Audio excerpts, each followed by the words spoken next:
Hello, Fright fans, and welcome over to the Horror Story Corner, where today we are again celebrating another milestone in the life of the channel. We've just reached 250 subscribers, putting us a quarter of the way towards 1,000, and I would personally like to thank everyone who has subscribed so far. I've been overwhelmed by the response to what is a passion of mine. It is wonderful to build a community of horror fans who share a love of creepy and horrifying short tales of the macabre. Today, and in response to our milestone, I will be sharing another original tale. This tale is the first short horror story that I ever wrote, and is entitled The Chair. It's a fiendishly frightening and cautionary tale about a man named Arthur, who is interested in accumulating fortune and very little else. He attends the sale of a recently deceased woman's belongings. There is nothing of value there, and he decides to leave. Before he can, however, he is stopped by a man with a proposition. He will give Arthur a large sum of money in exchange for taking away a rudimentary chair. One that doesn't come alone, but with a ghost story. Little does he realise the acquisition of such an item will cost him much more than the sum he receives, and will place him right here, before us, in the Horror Story Corner. Please let me know what you think to the story in the comment section below, and if you enjoy what you hear, or if you enjoy any of the other classic horror stories on the channel, then please think about subscribing. There will be further original stories as we hit further milestones, and a live reading of one of my favourite stories that I've written, The Tour, if we can make it to 1,000 subscribers. For now though, I hope you enjoy The Chair. An eldritch feeling tingled through Arthur as he slowly awoke. He was groggy and unsure of his surroundings. The air was laden with a thick mustiness and his body ached. It was clear from the pain in his back and neck that he had rested there for some time. Blood fought its way down to his extremities and brought them back from a cold numbness. Blinking several times to regain focus, he noticed the southwesterly view that extended outward from the large Victorian windows. He was in his attic, yet he had no recollection of why he had come, nor any valid reasoning for being there. He stood with some difficulty, and could barely feel his legs through persistent icy tingles. Once some function had returned, he carefully made his way over to the window. It had not been properly cleaned for a good portion of time, and it was clear that the layers of dust were fighting their best to obscure any sight beyond the glass. So much for a maid to help with the housework, he thought, scratching his nail down the window pane and coating it thoroughly in grime.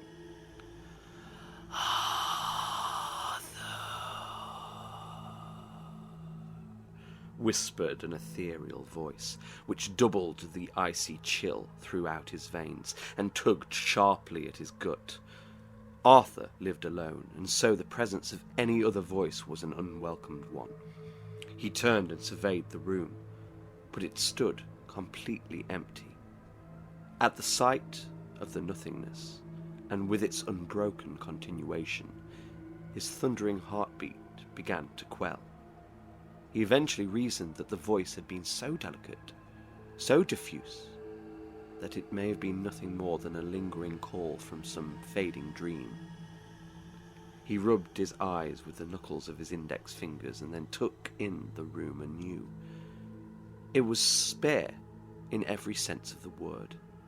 It had remained for years completely unfurnished, and with no particular purpose or function to speak of.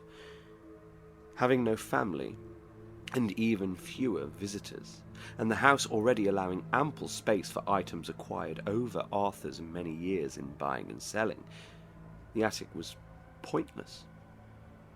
It was strange then that he should awake here, as, try as he might, Arthur could not recall the last time he had entered this room, let alone spent any significant portion of time in it. Then, and almost as though it merged suddenly into his reality, his attention turned and centered on the sole item besides himself that occupied the space. The object gained more corporeality. He hated the chair. Although he thought that the term chair was too solid a description for it, it was abstract if he was feeling generous, and he was not a generous man. Undeniably, though, and more so over the years in his possession, there came in, viewing the thing, an odd feeling, preternatural and unsettling. In terms of its physical presence, it was little more than a poorly sanded tree stump, varnished dark with some chemical that had given it a peculiar purple sheen, hammered along one half of the circumference with crude iron spikes about 2 inches between each one, and all measuring different lengths.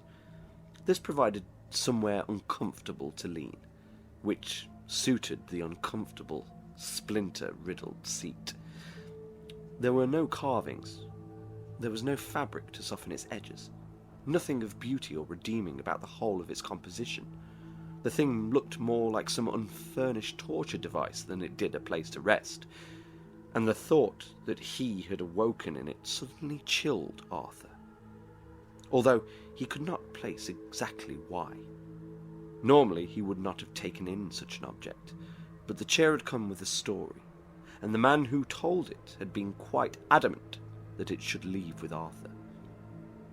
He had first come across it in an irregular fashion, having attended a sale at an elderly woman's house upon her passing, though the location of acquisition itself was not odd. Earlier in his life, Arthur had been to many of these kinds of sales, as well as any other one may imagine. He was a collector and seller of various curiosities, and keenly believed in finding hidden treasures in the most unassuming of places. On this particular day there was nothing of interest, however, and he had settled on leaving. Structurally, the house was in no state of disrepair, but the lady owner must have had some strange habit of hoarding inconsequential stacks of peculiarities. As such, Arthur found himself digging his way through a particularly large stack of old local newspapers to clear a passage in the direction of the door. Before he could make it, he was confronted by the woman's beneficiary. "Leaving, sir?" the faceless mass inquired. Faceless in Arthur's memory, anyway. Arthur had a knack for recalling very minute details of conversation and tone. He could also detect a deep meaning from seemingly insignificant facial expressions. All of these could reveal the shortest route to an acquisition or profitable sale. But as for the people, their looks, the colour of their eyes, the subtle differences in the shapes of their features, he took no interest. Words are valuable and may equate to further accumulation of wealth, if you notice the telltale nuances of inflection, he would say. But appearances are usually showy and of no true use. "I believe I have seen all that I wish to," replied Arthur, not wanting to enter into anything even remotely in the vicinity of pleasantries. If I may, there is one item I would very much appreciate you looking over." The man's tone was earnest, but there was something else within it, buried below the gentle and melodic features. Arthur failed to place what that something else was, but it intrigued him nevertheless. He allowed the, perhaps stout, gentleman to lead the way, which, with the innumerable quantities of useless personal effects filling up every conceivable nook of the building, took longer than Arthur desired to allot. He did, however, take a small pleasure in watching the man toil, and almost cried out in joyous alacrity when a precarious pile of large, worn boxes toppled and struck the man heavily on the shoulder. Finally, they entered what at one point may have been the dining room. It was too small to be a sitting room, and there was no sign of any other purpose, but Arthur believed he could make out what looked to be a small table under the reams of bills, shopping catalogues, and toppled mountains of coupons. The man pushed through, and there, beside the dust-addled French doors, stood the chair. The man gestured towards it. "I have no time for jokes," scoffed Arthur. "Where is the item that may be of some interest?" This is it," replied the man. The tone appeared to be the same, with only a slight increase of the mysterious aspect, and Arthur was desperately trying to place it. The man must have noticed the quizzical nature of his countenance, for he continued. "It's a very rare type of wood, so I'm told, hence the odd colour. Purplish sheen, you'll notice. Fine, almost imperceivable, but it's there, especially if it catches the sun correctly. It's not a colouring or a varnish neither. It's natural, one of a kind, I should think. Probably worth a lot, just for the wood, but as a chair..." Arthur scoffed loudly again. "That is not a chair. It is barely anything. Who carved it? A blind woodsman?" Well," continued the man, sounding slightly hurt, as though the comment had attacked him personally.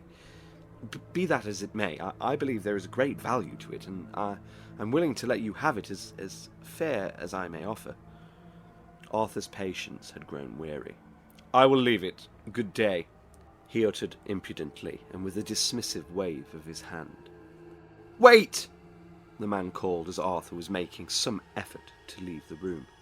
The tone was clear this time, and all at once Arthur recognised what the mysterious element had been. He turned back to face the gentleman, and can still remember the momentary look of absolute horror that glimmered from his eyes. It was fear. "You have my attention, although it is both brief and fickle," Arthur cautioned. "With this at the forefront of your mind, explain yourself." "I insist you take it," implored the man, with a voice that flitted between fear and panic. "No," replied Arthur, stoic.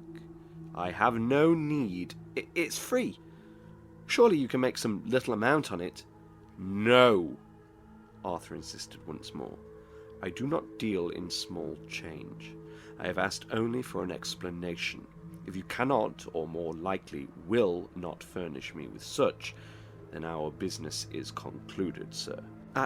I will pay you." "What?" Arthur raised a brow suspiciously at this notion. He had seen fools part with their money easily before, for the wants of their wives or children, for the needs of their addictions, or for their pointless collections. But he had never seen someone so utterly willing to throw away their meagre wealth.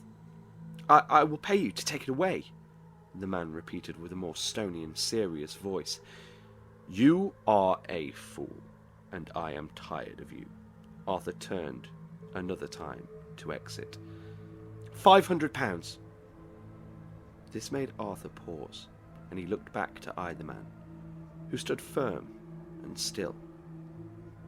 Sensing someone who had taken leave of their senses somewhere within their grief, and fearing not for taking full advantage of such, Arthur proposed a counter-offer of 1,000, to which the bereaved swiftly acquiesced. "One stipulation," stated Arthur. "Yes?" asked the man, with a new sound of relief flushing through his utterances. "I will only take it should you explain to me, to my complete satisfaction, why you wish rid of it so greatly. If I am unsatisfied, or if I believe this to be some form of scam, I shall leave that damnable thing where it is." Silence abounded. "Ah, then it is as I assumed," chimed Arthur. "Good day, sir." "No, wait." There was a choke in the man's throat. "It's nothing, really. It's only..." "Only what, man? For goodness sake, spit it out! What is so utterly awful that you would pay a stranger £1,000 to remove it? What has you acting like such a coward and falling over your words? Speak, or I will leave." "Well, it's just superstition," countered the man. "A laughable affliction, not something I suppose that you would believe in." "It is true that I am not superstitious, nor am I one to believe the mad ramblings of another. But as I have previously stated, and am pained to have to state again, It is a condition of me taking the accursed item, and on that I will not budge. Now will you tell me the truth of why you wish it gone, or not?" Arthur began to feel an impatient vexation, but the man was subjugated, and his shoulders lowered. "Fine. I will tell you," he said. "But I don't expect you to believe it, nor will you find it satisfactory if you aren't a believer." "Damned if you do. But luckily, my fellow, I am quite apt at telling if someone is lying, and you have been such an appalling liar so far. Even if I don't believe you, I will simply think you mad, and take your stupid chair anyway. Be earnest, and you have nothing to lose." Arthur smiled, smug and victorious. The man sighed and began. "I grew up here as a child. My aunt and uncle took me in. Why has little relevancy, so I won't go into detail. But I remember the place being very different to how you see it right now. I know it looks full to the brim, dingy, tight, messy. The abode of a feeble and broken mind, but it wasn't always like this, not until my uncle died. The house used to be pristine and beautifully kept. My aunt was almost regimental in its cleanliness. Though since my uncle passed, this collecting habit started, and the newspapers and clippings... Well, I suppose what I'm really trying to impress upon you is that this household was normal. My aunt and uncle were normal, salt of the earth, good people. We were a normal family." "What has this got to do with anything?" Arthur cried out, becoming heated and starting to flush. "I do not wish to know how clean and ordinary you are. By your absurd behaviour and by the very state of this house, I have already seen first-hand the type of family you are. Now explain to me why you wish rid of the chair, or kindly stop wasting my time." The man nodded and lowered his head as if in shame. "Okay. I'm sorry. You're right, I suppose. I'll move on, and I'll focus on the chair. I don't know how the chair was brought into the house. My aunt would never say where it came from, only that my uncle was helping an old friend. It wasn't here when I left at 18, and I didn't see it for the first time until I was 21. It arrived at a time that I was becoming a man. Not chronologically, I mean, but the age that we venture out and strive to make a name, or leave a mark, or gather money. The age when visits to the parental home become fewer and further between. I know that generally in a person's late 20s and early 30s there is a renaissance of sorts, a renewed interest in the past and of strengthening family ties. But at that point I was solely focused on building a future and having all the fun that independence affords us. Arthur was grating his teeth so hard that he swore the man could hear it, and cast him a detestable look which alone spoke the words, "Hurry up." "Sorry," continued the man. "The first time I saw the chair I was visiting for Christmas, and as I went in to surprise them, I found my uncle sat upon it, his eyes wild and unblinking. He was having a conversation, but there was no one else in the room. What was odd too was that there was almost a purplish tinge to the air in there, and the closer I moved towards my uncle, the more every other sound in the world seemed to be drowned out by something else. Voices, I think, but also that colour, the thickening purplish haze. Then it was like the room flooded with air, and it was strange. It was as though I hadn't even noticed it had gone, but I was struck by how much I needed to breathe. Like when you surface after spending a minute or two underwater. I heard my uncle take an equally desperate breath, and then for the first time since I had entered, he noticed me. His eyes zeroed in, and they were full of something horrific, a look I had never seen him give before. He screamed at me to get out in a voice that I could swear was not his own, a voice that seemed to claw at my very essence, deep ancient and terrible. I left the room and slammed the door. "What is this?" demanded Arthur. So your uncle had lost his mind and given you a fright. "For the last time, man, why do you want rid of this chair?" I really am sorry. There was a shaky desperation in the man's tone. But there's no shorter way to tell it, not if I'm going to make my reasoning clear. Arthur sighed and looked down towards his pocket watch, and at length he stated, "Fine. £2,000 will grant you 1 hour of my time.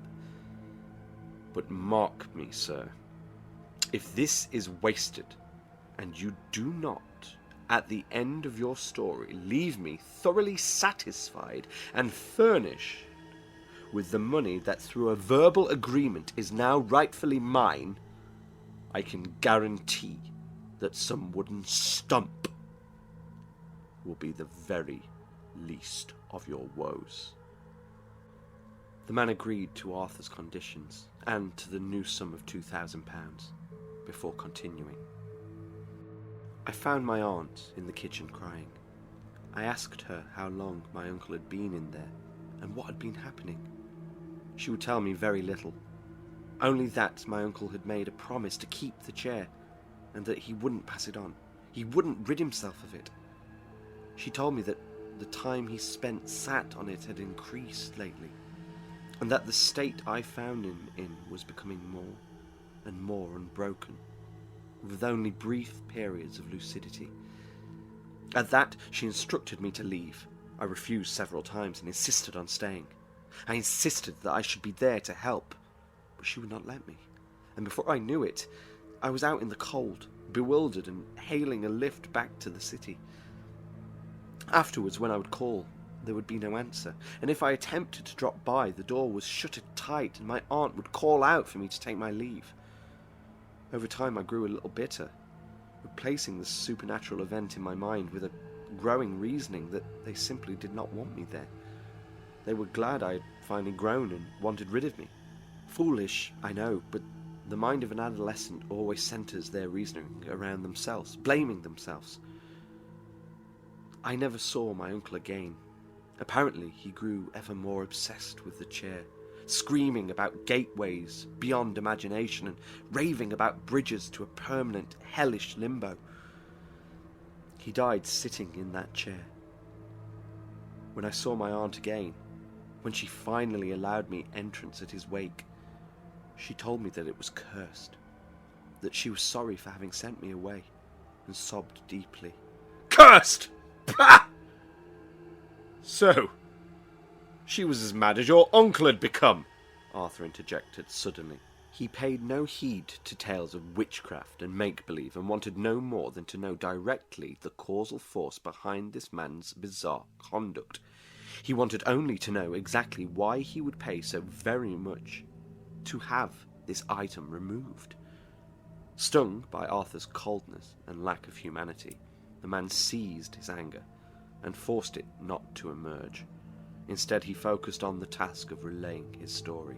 She never really said what the curse was exactly, but in the months that followed his death, she insisted that she repeatedly saw my uncle. She said and was convinced that at times something within that chair was mimicking him, calling out to her to join him and to sit herself on the accursed seat. She stated that often something within herself made her want to acquiesce to the chair's request. But it was the strangeness in my dead uncle's tone and the slightly wrong proportions of his shadow figure, for that is how she described his visitation, that filled her with enough suspicion and dread to pull herself away from the hellish allure of the thing. Other times, though, she said that she would see my real uncle, and she was convinced that this version was him. The difference was confusion and fear. This shadow creature, for that is how she still described him, seemed dazed, would stumble madly about the place, and then be pulled back towards the chair with flailing, outstretched arms. Sometimes this figure would charge at her, trying, as she believed, to force her out of the house and away from the chair. Gradually she became obsessed with the idea that somehow my uncle's soul, from the simple act of dying upon the chair, had fused with it, and that it was now her duty to free him. She went to work collecting, and I saw no harm, in the beginning, in allowing this delusion to work towards a natural end. But it became compulsion, and rendered the house in a state far worse than you see it now. It was soon filled with newspaper articles of the macabre, photographs of strange beings, mysterious objects, and other antiquities. Anything that might help her in her task. She became fixated on books of the occult and was maddened each time a chant or a mantra or a spell would produce no effect. It became intense, wrong, deeply disturbing to see her. It made it difficult to continue visiting. I did not wish to see another family member succumb to madness, and rather than try to help, rather than stay to support, perhaps seek medical intervention, I took the cowardly option and retreated back into my own life. My visits became fewer and fewer. Towards the end of her life, as she withered due to cancer in her brain and lungs, I did begin frequenting the place more often again. And here is where she took an even more obsessive interest in that chair. It resided, buried under years of accumulated hoardings, in the exact place that my uncle had passed. But as she grew closer to her final breath, she kept repeating that the chair was calling to her, that it wouldn't leave her alone, that the chair wanted her soul. And in every conscious moment she could hear a chilling rhythm, a beat made up of words.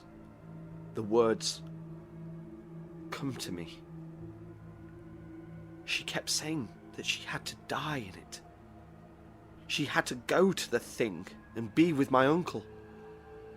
It called to her. It was reaching out, beckoning her with sounds and sweet perfumes.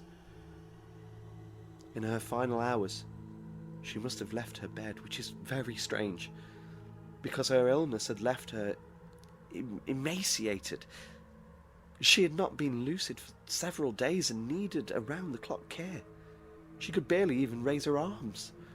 To think how she could have had the strength to make it down those stairs.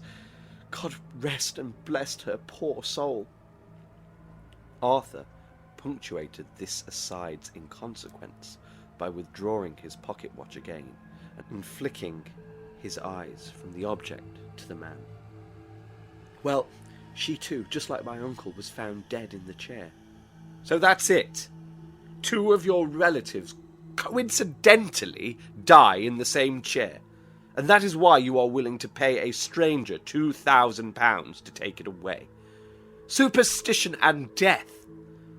A tale of other worlds and ghouls from people clearly sick in the mind, and you take leave of your own senses. If you really hate it that much, why not just take it out the back and burn it? Why not just throw it away? Arthur stared in disbelief. You don't think I've tried? The man's eyes suddenly filled with intensity. You don't think I've gotten rid of it already? You don't think I've attempted to burn the thing? To set ablaze the very item that pulls to the forefront of my mind, the suffering of those that raised me? It belongs to me now. It won't leave me. It comes back. It is mine. And I can't make you understand without it being yours, but I feel that I belong to it too. It's a damnable feeling. It's as though those iron spikes are slowly piercing through and hooking at my soul. And the only way I think I can rid myself of it is for it to belong to someone else. Or for someone else to belong to it. He began to calm again. No, it's not just that they died in it. That is not the sole reason that I will pay so much to have it gone. He paused, searching for the words. I do not wish to deceive in these matters. I suppose truly, if I didn't tell you everything, then the guilt would eventually outweigh the joy of ridding myself from this wicked thing. Despite himself, Arthur began to take a slight interest in the man's words. Go on then, he said, studying the man closely. I will refrain from interrupting until you are quite finished. The man drew a deep breath. I decided to stay here after my aunt's passing. I know the state of the place is awful, but in truth, I had intended, and still do, to live here. Regardless of my current tale and the terrible subject that it centres around, this was my home for a large portion of my life, and I have warm memories of it prior to all that I have disclosed. I wish to have my own family here, and to raise my children in the place that I have felt most loved. Furthermore, once cleared up, it's quite a decent space. I reasoned that by resting here for several nights, following my aunt's passing, I could get it cleaned up more promptly, and so I stayed. It was a mammoth undertaking, and one that I had underestimated.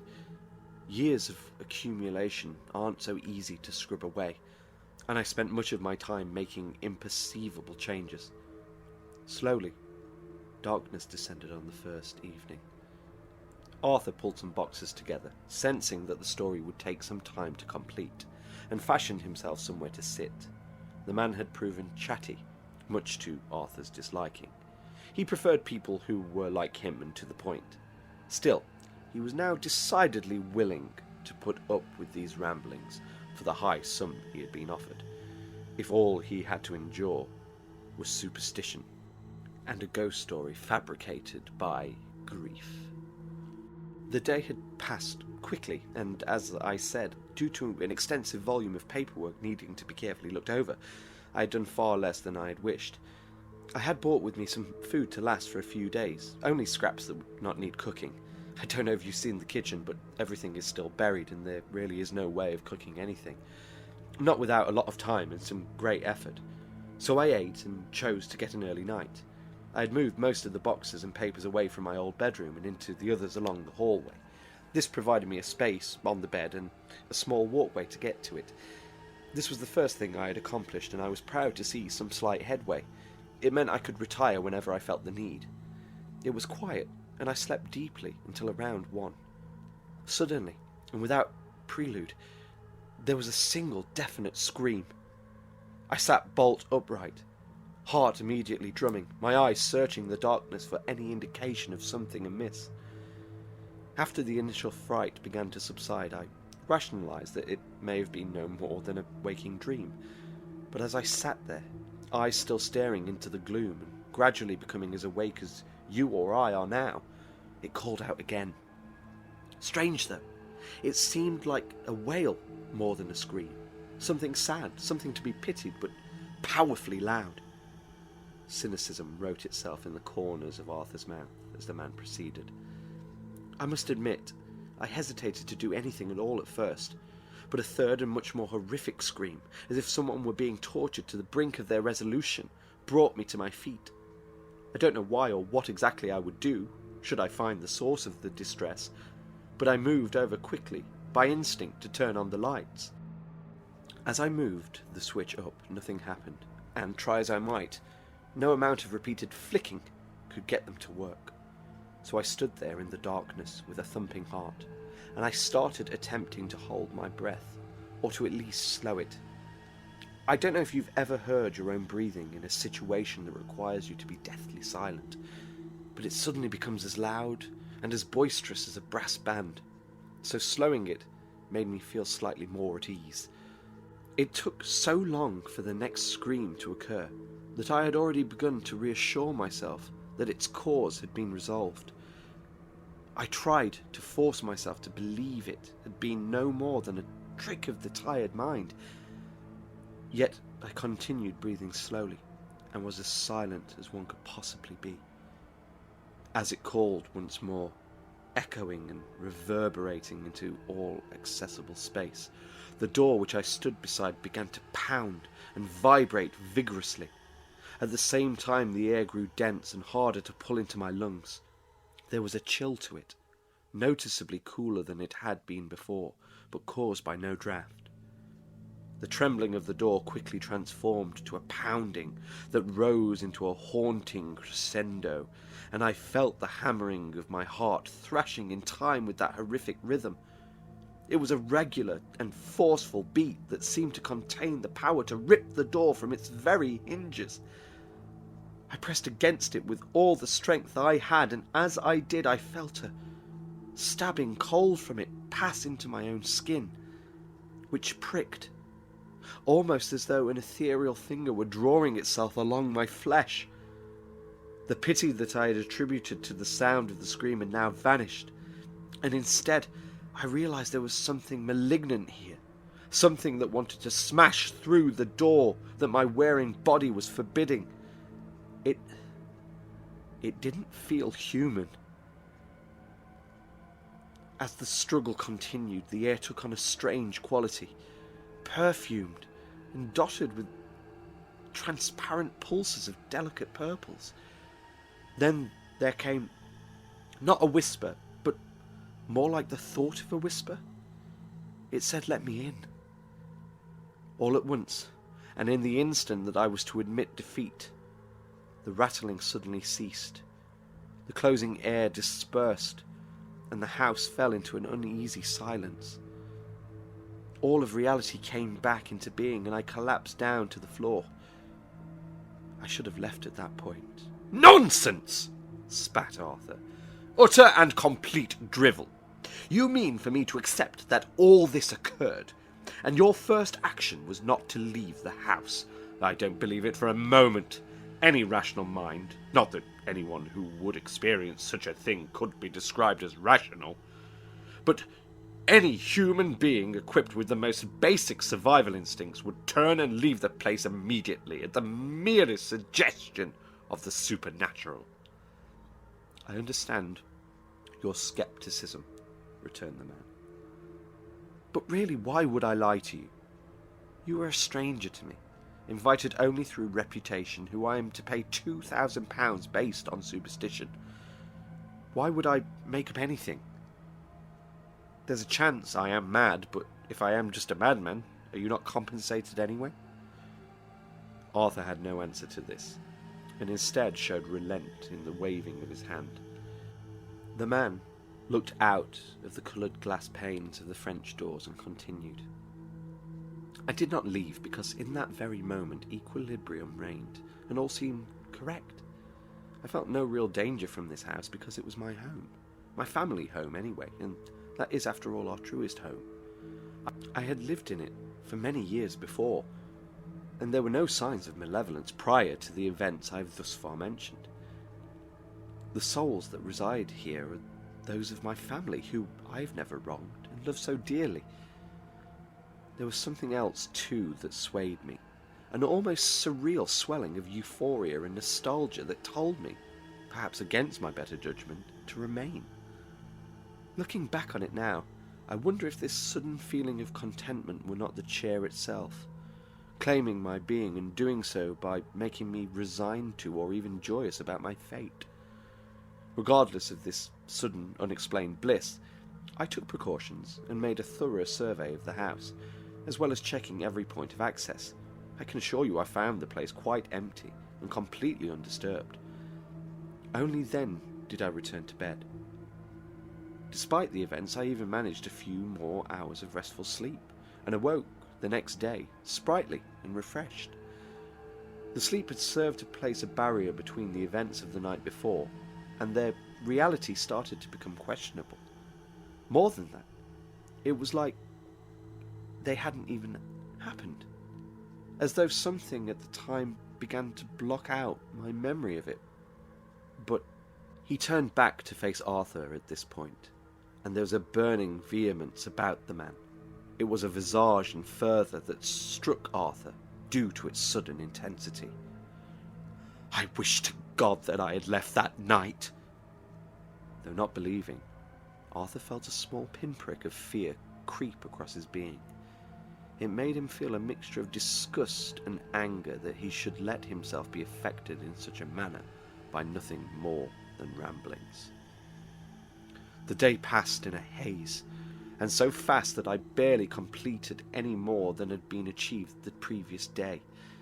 I retired to bed early again, suffering from a lethargy that seemed to be brought on by the approaching evening. I could not tell you the time that the first scream rang out, but the events that followed mirrored those from the night before exactly. This time, however, my body gave way against the trembling of the door, and I was unable to stop it from flying open. "I've had enough of this!" Arthur stood. He had lost some colour and was gritting his teeth tightly. He was becoming more affected by the story than he cared to. "Keep your stories and keep your accursed damn stool!" £3,000. The man, now oddly calm, stated almost matter-of-factly. Arthur met the man's firm gaze and held it, looking for a sign of fallacy in its stare that may have suggested an untruth, hence permitting him an opportunity to leave. He could see only belief and conviction, and was wordless as he returned to his seated position on the boxes. There was nothing of mass out in the dark, foreboding hallway, the man continued, but there was a sense of something otherworldly and angry that wanted its presence to be known. Then, with the door wide, the tumultuous scream bounded in, but I had been wrong. Now I could hear it clearly. I could tell that it was not a scream at all, but howling, strained laughter. It was hypnotic, mesmerizing, and it seized my body, grasping me with invisible hands, pulling at my limbs, drawing me forward. I fought with all my will, and though every thought was still my own, my body would not yield to my direction. The thrall of that terrible laugh pulled me down the stairs, each cackle lifting my legs before forcing them back down and leading towards the room in which we now stand. Then I saw the chair. At this, the man who had been so strong until this point broke. Tears cascaded down his cheeks, and his clenched hands visibly shook. There was a gathering of darkness sat upon it. It took the form of my aunt. But I would swear before God, before Lucifer, before any man, demon or angel, that it was not her. It was something mimicking her lines, but composed of pure hatred. It oozed from the presence in waves that physically struck out. The room was bathed in a dark purple hue, and the eyes of the thing, oh, holy Lord, the eyes! They were pulsing red balls of flames that wanted more than anything else to burn the flesh from my bones and feast with a tearing ferocity on my soul. It did not speak, but I knew exactly what it said. Join me. It was there in those demonic, hateful eyes. Join me. The laughter rose once more, and with it swelled a dizziness that disorientated, and a thick haze that began to hide the extreme horrors of that scene. It went dark after that, and there was nothing for a little while, until I came to on the floor. But I hadn't awoken from a nightmare. I wasn't greeted by morning and the prior haunting euphoria. I was still in this horror, and could only feel fear. True, real, desperately painful fear. I tilted my vision so that I could take in the beast stretching itself from the chair, and my stomach dropped as I realized it was almost upon me. I leaped up, barreled through the front door, and exited with haste into the night. Every time I checked behind, I imagined seeing those eyes, those terrible eyes. I see them still, every night, every time I lay down to rest, and I awaken to the sound of that sickening laughter. It will not cease. And no matter the distance I place between myself and that God-forsaken chair, I hear it still, because You see, as I have said, it belongs to me, and I belong to it." The man was quite drained from his tale, and almost sat directly on the chair. At realizing what he was about to do, a flicker of horror came into his features, and he shifted his weight, which made him fall face first into the wall. Arthur remained silent, ignoring this, and considered matters for some time. Finally he stood. "I will take your chair. I do not believe a word you have said, but it seems that the transaction is beneficial to both of us. I will gain £4,000, adjusted for having to endure the idiocy of your story, and you will gain peace of mind, though I do suggest you see a doctor and take plenty of air." The man walked over to Arthur and took his hand as if to shake, but instead he grasped it and pulled Arthur towards him so that his mouth met Arthur's ear. "There is only one of us that will benefit from this transaction. You can believe me on that." And as he moved away, he gave Arthur a deep, solemn look. There was a thud.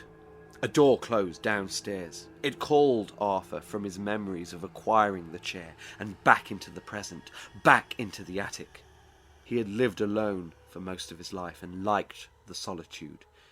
He held no affection for his fellow man and was some miles away from any neighbour. Therefore, the thud could only be one of two things. Some item, any heavy item within his house, that had somehow and quite mysteriously fallen, or someone had forced entry. At the thought of the latter, which was confirmed quickly via sounds of movement and a complete lack of subtlety, his spirit became alight with a raw fury. He heard the rattling of pots and pans and placed the intruder in the kitchen. The nearest police station was perhaps 30 miles away, and calling for help would be redundant. This was a time for action, he reasoned. This was his house, and he felt no trace of concern for his safety. He only wanted whoever it was out. In fact, that was his only thought, to drive them out, to get them away, to make sure they didn't stay here, couldn't stay here. The thought overtook him, flashed over and over in his mind, and he wasn't quite sure why. Forcefully, he marched down the attic staircase and strode powerfully into his bedroom. He noted that same lack of care and attention to cleaning that he had seen in the attic, and decided right in that moment that the maid was to be fired. Pulling out a small drawer of his bedside table, he reached in behind and withdrew a hidden kitchen knife. He also took a heavy clock from his dresser. Without hesitation, he flew down the staircase and threw open the kitchen door. What he saw inside took his mind back to the man with the chair. They were not human. Instead, he saw formless black masses, gatherings of darkness that froze upon his entering. Shadow creatures. That's how the aunt had described them, and that's what he now saw. Shadow creatures invading his kitchen. "An affront to nature! An affront to my eyes!" he called as he launched the heavy, ornate clock at one of the forms. But as he did, something troubled him. The forms did not seem ready to fight, or to scare, or to drag Arthur into some ghastly netherworld. They did, in fact, give the impression of alarm at his presence, and by him entering the kitchen. They appeared afraid. They gathered in one corner, making imperceivable sounds, but certainly ones that indicated a severe fright. He couldn't understand why they were the ones who feared him, but he was still overwhelmed by the feeling that he had to send them away. He had to drive them out. He had to... What? He thought. To protect them? No, to protect me, of course. He summoned an almost demonic voice and called out to the beings, "Out! Out of my sight! Out of my house! And out of my mind! Forever!" Following his command, the kitchen door flew open, and the shapes hastily retreated, disappearing into the thickening night. He charged towards the open door and slammed it shut, locking the deadbolt as he did. Then, looking around the kitchen, he was suddenly stricken by a dim, seizing anxiety in the guise of nausea. He recognized the room well, but the curtains, the equipment, the flooring, none of it was his own. Everything that was his had been replaced. It was as though, in the short time he had slept in the attic, someone had completely remodeled his entire kitchen. Then, a rhythm began, so faintly at first that he could scarcely detect it. But its presence was all too real. The irregular rhythm was accompanied by a melody, beautiful but horrifying. Arthur's eyes began to widen and bulge as his body suddenly felt much less his own. He was becoming wooden and rigid until he found himself without the ability to move at all. The melody began to swell and danced with a whistling wind that emanated powerfully from the nothingness outside. As the rhythm increased, and the power of the melody coursed through him, Arthur felt his own body begin to move through no volition of his own. He left the kitchen, climbed the first flight of stairs, and stood before the entranceway to the attic. His mind began to scream, trapped behind his prison of immobility, and every part of him that was still his scrambled and prayed and begged to refrain from mounting that final stairway. He had forgotten something. He knew that now, and the thought made the nausea worsen. It was important. Something had happened. He needed more time to figure it out, but more than anything else, he needed to be away from that attic. It was useless, though. The melody was in full swing, and the invisible force which had him petrified carried on marching to the haunting beat. His legs moved his body up the staircase. He remembered the fear in the man's voice, the mysterious fear in the owner of the chair, and he wanted to scream out that he was sorry. He was sorry for disbelieving. He was sorry for treating the man with contempt and scorn. He wished to go back and change his decision, to leave the chair, to leave it in the God-forsaken hoarder's house. But it was too late, and it had been from the very moment he had taken it. At the top of the staircase, Arthur's body forced itself towards the attic window, and in a last act of defiance, he managed to pull the lids of his eyes down, sparing himself from the view for just a moment longer. They too eventually relented, and his sight was cast out over a world that he didn't recognize. Throbbing, pendulous multitudes of purple clouds amassed outside the now liquid panes of glass, and in it swirled torn apparitions crying out for relief from the pain, each one pierced by iron hooks and fused to small circular pieces of wood. Thousands of ripped and bloodied faces of ghouls whipped by in a cyclone of terror as the music grew louder to deafening proportions. He wanted to cry for them, to show he was capable of human emotion, to show he was capable of pity, of redemption. Then he saw his own reflection in the rippling glass. and he understood. The missing piece of memory forced its way back to him. Deliberately, his vision was guided back around the room, and there was a beckoning, a low hum, a laugh. The chair glowed magnificently in its purple sheens and called out to Arthur's being.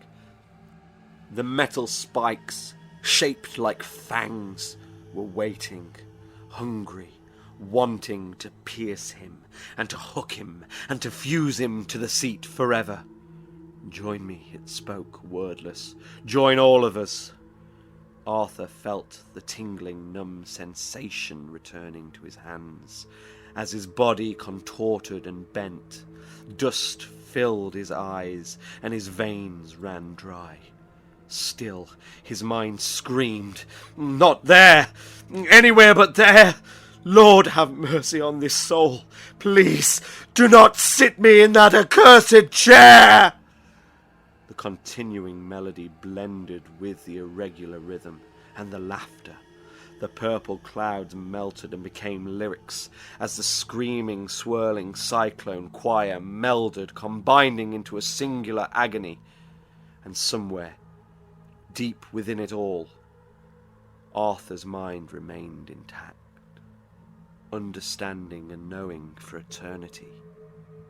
The pain never ending, the images forever revolving, and the deep hues of purple always pulsing, never quietening. The chair belonged to Arthur, and Arthur, for very many years now, belonged to the chair. Thank you very much for joining me here at the Horror Story Corner, and thank you so much again to everybody who's commented, liked, tickled that little bell icon, subscribed, and done anything to support this channel. I really, really do thank you so much.